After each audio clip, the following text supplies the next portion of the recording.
Hi குட்டீஸ், எல்லோரும் நல்லா இருக்கீங்களா? தொடர்ந்து நீங்கள் கதைகள் கேட்குறதுல எனக்கு ரொம்ப மகிழ்ச்சி. இன்றைக்கு பெரியவங்களுக்கு ஒரு சின்ன மெசேஜ். இந்த ஸ்டோரிஸ் கேட்டுட்டு இருக்க நம்மள பல பேர் சிலருக்கு ஞான பெற்றோராக இருக்கலாம். ஞான பெற்றோருடைய வேலையை திருச்சி நமக்கு நன்கு சொல்லியிருக்கிறது.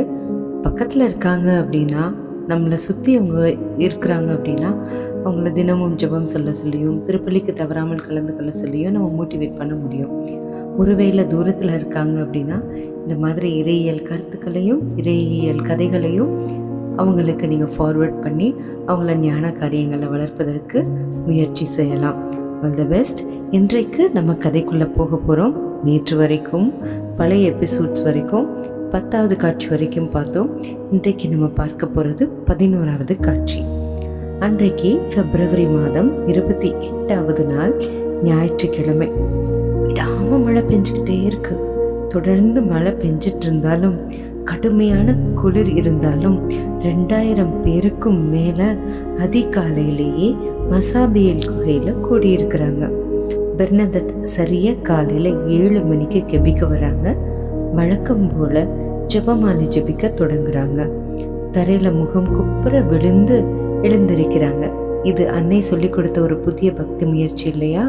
பெர்னதத் செய்கிறத பார்த்து அந்த சுற்றி கூடியிருந்த கூட்டத்தினர் எல்லோருமே பல முறை முகம் குப்புற விழுந்து எழுந்து தனித்தனியாக ஜெபமாலை சொல்லிட்டு இருக்காங்க. காட்சியின் போது நீண்ட நேரம் அன்னை பெர்னதத்தோடு உரையாடிக்கிட்டே இருக்காங்க. அவங்களுக்கு வரப்போகும் பல துன்பங்களுக்கு மத்தியிலையும் அவங்க உறுதியாக இருக்கணும் அப்படின்றத அன்னை காட்சியில் சொல்லியிருப்பாங்கன்னு எல்லாரும் புரிஞ்சுக்கிட்டாங்க. ஏன் அப்படின்னா, அன்றைக்கு மாலையில் பெர்னதத்தை காவல் அதிகாரிகள் அரெஸ்ட் பண்ணிட்டாங்க. அரெஸ்ட் பண்ணி கூட்டிகிட்டு போய் ஜட்ஜ் முன்னாடி, நீதிபதி முன்னாடி நிறுத்தி விசாரணை செய்ய வைக்கிறாங்க. அவங்க பெண் குழந்தை இல்லையா, அதனால இரவு தங்க வைக்காம திரும்பவும் என்ன செஞ்சிடறாங்க, அனுப்பிடுறாங்க. முதல் நாள் நம்மளை ஜெயிலுக்கு பிடிச்சிட்டு போனாங்களே அப்படின்னு பெர்னதத் பயந்துட்டு மறுநாள் குகைக்கு வரமாட்டாங்கன்னு காவல் அதிகாரிகள் நினைக்கிறாங்க. ஆனால் பெர்னதத் யாரை பார்க்க போகிறாங்க? வீரத்தாயை பார்க்க போகிறாங்க. அப்போது வீரத்தாயை பார்க்க போகிறவங்களும் வீரமுள்ளவங்களாக மாறிடுவாங்க தானே.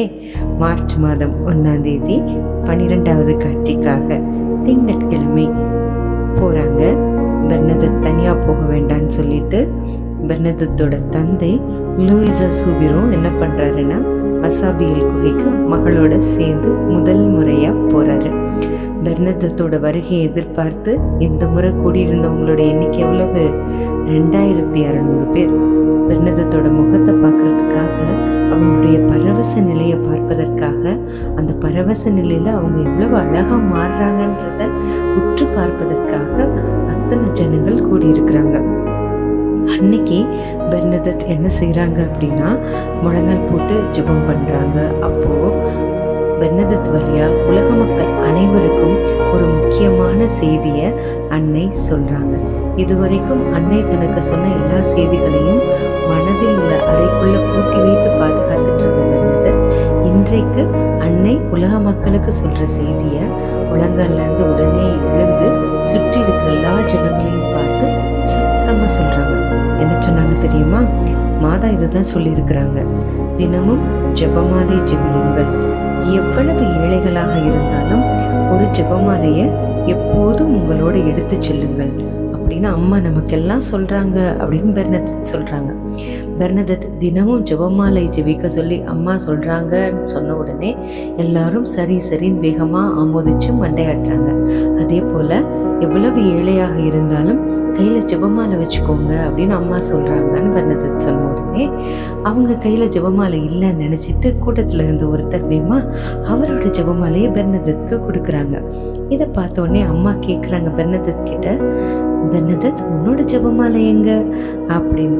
உடனே பெர்னதத் தன்னோட அந்த கவுனோட பையிலேருந்து எடுத்து ஜெபமாலையை காட்டுறாங்க.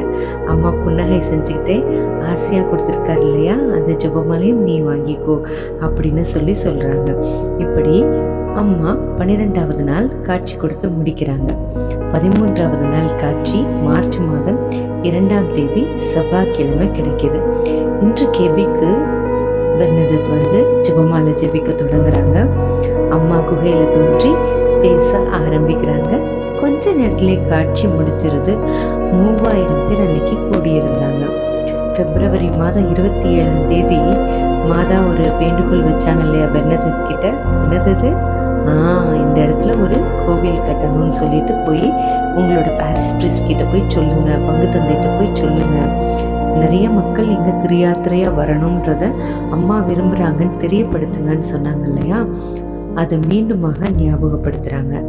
பெர்னதத் இத்தனை தடவை அம்மா சொல்லியும் கேட்காம இருந்துட்டாங்கன்னு நீங்கள் நினைக்கிறீங்களா? இல்லை, பெர்னதத் நல்ல பொண்ணு, படிக்காத பொண்ணாக இருந்தாலும் ரொம்ப ஒபீடியண்ட்டான கீழ்ப்படிதல் உள்ள பொண்ணு. ஒரு முறை பெர்னதத் பங்கு தந்தைக்கிட்ட இது சம்மந்தமாக பார்க்குறதுக்காக போகிறாங்க. காலையில் போய் பார்க்குறாங்க, சாயங்காலம் போய் பார்க்குறாங்க. ஆனால் பெர்னதத்தை அவர் நல்ல விதமாக ட்ரீட் பண்ணவே இல்லை. பயங்கரமாக கோவப்பட்டு இந்த இடத்த கால் பண்ணுறியா என்னன்னு விரட்டி விட்டுறாரு. அதனால திரும்பவும் அந்த ஃபாதர் கிட்ட போகிறதுக்கு அவங்களுக்கு பயப்படுறாங்க. ஆனாலும் இதை ஒரு தவ முயற்சியாக எடுத்துக்கணும் அப்படின்னு முடிவு பண்ணி அன்னையோட ஆணையின்படி அன்றைக்கு சாயங்காலம் போய் ஃபாதரை போய் பார்க்க போகிறாங்க. பங்கு தந்தை பேர் என்ன தெரியுமா? அருள் திரு பேராமல் அப்படின்றவர். அருள் திரு பேராமல் ரொம்ப கண்டிப்பானவர். நிறைய நல்ல நூல்களை, திருச்சபையினுடைய சட்டத்திட்டங்கள் பற்றிய நூல்களை படித்து தேர்ந்த ஒரு அறிஞர். அவரை யாரும் லேசில் ஏமாத்திர முடியாது. பெர்னதத் பங்கு தந்தையோட இல்லத்துக்குள்ளே மெல்ல போகிறாங்க. தயங்கி பயந்து தான் போகிறாங்க. நம்மளை யாராவது மிரட்டுறாங்கன்னா அவங்க இருக்கிற இடத்துக்கு போக பயப்படுவோம் இல்லையா. பெர்னதத் கூட குட்டி பொண்ணு தான், அதனால அவங்களும் போக பயப்படுறாங்க. இருந்தாலும் தைரியத்தை வரவழைச்சிட்டு ஃபாதரோட ஹவுஸ்குள்ளே போகிறாங்க. அந்த ஃபாதரோட இல்லத்தில் இந்த குரோட்டோன்னு சொல்லுவாங்க இல்லையா, பூந்தோட்டமாக இருக்கக்கூடிய இடம், அந்த இடத்துல உட்காந்து ஃபாதர் குருக்களுக்கான கட்டளை ஜெபம்னு ஒரு ஜெபம் இருக்குது. எல்லா ஃபாதர்ஸுமே சொல்லுவாங்க. அந்த குருக்களுக்கான கட்டளை ஜெபத்தை ஜெபிச்சுக்கிட்டு இருக்காரு ஃபாதர். பயத்தில் நடுங்கிக்கிட்டே பெர்னதத் பக்கத்தில் போய் நிற்கிறாங்க. நீ யாருமா அப்படின்னு பேராமல் ஃபாதர் அரட்டுறாரு. நான் தான் பெர்னதத் சுகிரு அப்படின்னு பெர்னதத் சொல்கிறாங்க. ஓஹோ, நீதானா அது? உன்னை பற்றி வித்தியாசமான கதைகள்லாம் கேள்விப்பட்டுட்ருக்கேனே. சரி என்ன வேணும் அப்படின்னு பயமுறுத்துற மாதிரி கேட்குறாரு. பெர்னதத்தை அவர் அரட்டினாலும் நடந்தது, நடக்க போகிறது, இது எல்லாத்தையும் பொறுப்பாக ஆராய்ஞ்சிட்டு தான் இருந்தார். இந்த பிள்ளைக்கு ஒருவேளை புத்தி பேதலிச்சு போயிருக்குமோ, பேயோட ஏமாற்று வித்தையாக இருக்குமோ அப்படின்னு ஒவ்வொரு நாளும் அவர் காதுக்கு விழுகிற செய்தியை வச்சு குழம்பி போய் ஆராய்ச்சி பண்ணிக்கிட்டே தான் இருக்காரு. ஆனாலும் கூட ஜெபம் செய்து உண்மை வெளிப்படணும்னு அவர் தனிப்பட்ட ஜெபத்தில் கேட்டுக்கிட்டு இருக்காரு. முதல் முறை பெர்னதத்தை பேசினதுலேருந்தே நம்ம ஃபாதரோட சந்தேகங்கள் குறைய ஆரம்பிக்குது. பெர்னதத், குகையில் நீ பார்க்குற அம்மாட்ட இப்படி போய் சொல்லு. எப்படி? எங்கள் பங்கு ஃபாதர் முன்ன பின்ன அறிமுகம் இல்லாத யாரையும் நம்ப மாட்டாரு. உங்கள் பேர் என்னன்னு முதல்ல சொல்லுங்க, அப்புறம் நீங்கள் சொல்கிறத பற்றி யோசிக்கலான்னு நான் சொன்னேன்னு சொல்லு. ஆள் நடமாட்டமே இல்லாத அந்த பகுதியில் மசபியல் குகையில் எதுக்கு கோயில் கட்டணும்? அதோட ஊர் பேர் தெரியாத ஒரு பொண்ணு சொல்கிறாங்கன்றதுக்காக, அதாவது குகையில் தோன்றவங்க இன்னும் அவங்க பேர் என்னன்னு சொல்லலை இல்லையா, அந்த பேரை வர வைக்கிறதுக்காண்டி ஒரு இப்படி சொல்லி விடுறாரு. ஊர் பேர் தெரியாத ஒரு பொண்ணு சொல்கிறாங்கன்றதுக்காகலாம் அங்கே கோயில் கட்ட முடியுமா அப்படின்னு நான் கேட்டேன்னு சொல்லு அப்படின்னு முறைச்சி பார்த்து சொல்கிறாரு. ஆனால் பெர்னதத்துக்கு மனசே அடங்கலை.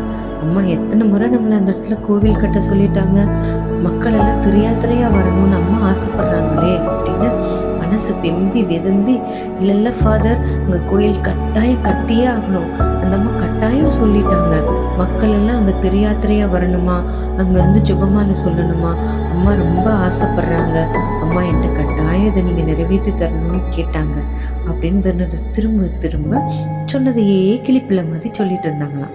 உடனே ஃபாதர் என்ன செய்கிறாரு, மெல்ல அவங்க தோள் மேலே பிடிச்சு அவங்கள ஆசுவாசப்படுத்தி, இங்கே பாரு பொண்ணு, நீ போய் அந்த அம்மா கிட்ட நான் ஒரு அடையாளம் வேணும்னு கேட்டேன்னு சொல்லு. அதாவது கோடை காலத்தில் ஜூலை மாதத்தில் பூக்கக்கூடிய ரோஜா பூக்கள் இந்த குளிர்காலத்தில் பிப்ரவரி மாதத்தில் பூக்கட்டும்.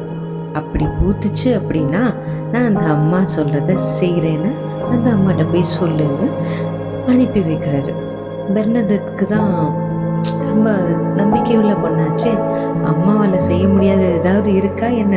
சாதாரண இடத்துல நீரூற்று வர வச்சாங்க, ஒரு ரோஜா பூ பூக்க வைக்கிறதா அதிசயம் அப்படின்னு ஒரு நம்பிக்கையோட சந்தோஷத்தோட போகிறாங்க. பெர்னதத் திரும்பி போகிறத பார்க்குறாரு ஃபாதர். கள்ளமில்லாத பேச்சு, எத்தனை முறை கேட்டாலும் விஷயங்களை மாற்றி சொல்லாமல் தெளிவாகவும் நுணுக்கமாகவும் சொல்லக்கூடிய பாங்கு, இதையெல்லாம் பார்த்து இந்த பொண்ணு தெளிவாக தான் இருக்காங்க, பொய் சொல்லலைன்றதை புரிஞ்சுக்கிறாங்க. இருந்தாலும் அந்த குகையில் தோன்ற அன்னை யாருன்றத அவங்க வாயாலேயே கேட்டு தெரிஞ்சுக்கணுன்றது ஃபாதரோட நோக்கம். இந்த மீன்வாயில் இந்த கேப்குள்ளே என்ன ஆகுது அப்படின்னா, ஊற்று நீர் சுனை நீர் பெருக்கெடுத்து ஓடிச்சு இல்லையா, அங்கே புதுமையான தண்ணீர் மூலமாக பல புதுமைகள் நடக்க ஆரம்பிச்சிருது. அந்த புதுமைகளை பற்றி நாளைக்கு பார்ப்போமா? Good night. God bless you.